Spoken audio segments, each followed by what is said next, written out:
Werner Herzog is a master of utilizing, subverting, and ultimately taking control of different modes of documentary throughout his non-fiction projects. I will be analyzing how he does this and the impact that it achieves.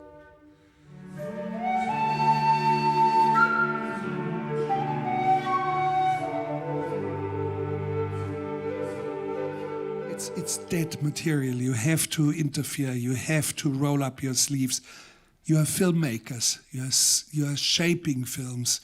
You are creative. You have to never be a fly on the wall.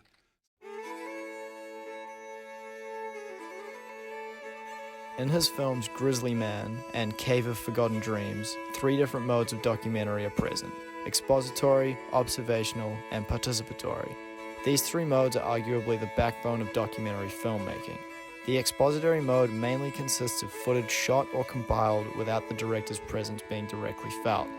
Observational documentaries are usually focused on observing the subject without direct interference. Participatory documentaries contrast these previous modes, as they involve first-hand involvement from the filmmaker, who was present throughout. Grizzly Man and Cave of Forgotten Dreams invoke both of these styles, with the former being a melding of both expository and observational modes, whilst the latter is solely participatory. In his book, Introduction to Documentary, film critic Bill Nichols writes that this blending of modes makes for a dynamic, evolving form, something that Herzog's work exemplifies.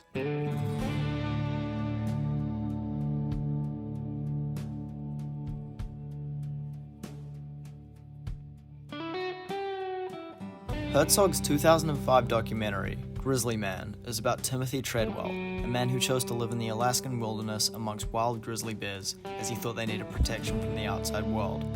The film examines this idea of the bears and their environment, but is also deeply focused on Treadwell's own psyche and how his mental state impacted him. Herzog uses this also to make us think about ourselves, our own relation to nature, and our place in the world.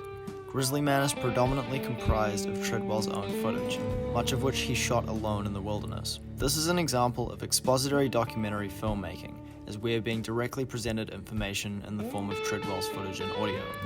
The documentary also includes interviews that Herzog conducts with people connected to Treadwell, many of which are shot so that the subject is directly facing the camera. Once again, this presents information directly to the audience. Grizzly Man also includes elements of observational documentary filmmaking, as much of what occurs falls under the category of events that would have transpired regardless of whether or not the camera was rolling. In the documentary, Our Planet, for example, all the footage is shot specifically for the audience, of events that would have occurred anyway. This is only the case for some of Grizzly Man, such as the bear fight sequence, where in other places the animals are shown to react differently when the camera is around to how they might normally behave.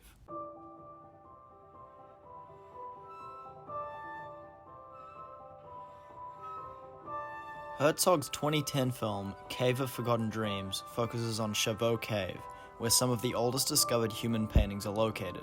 Due to the unconventional, auteur nature of the filmmaking, the film has a serious, grand tone, in order to reflect the epic scope of the subject matter. Herzog himself goes into the cave with a number of scientists in the film, which makes the film part of the 3rd mode of documentary I'm examining, participatory.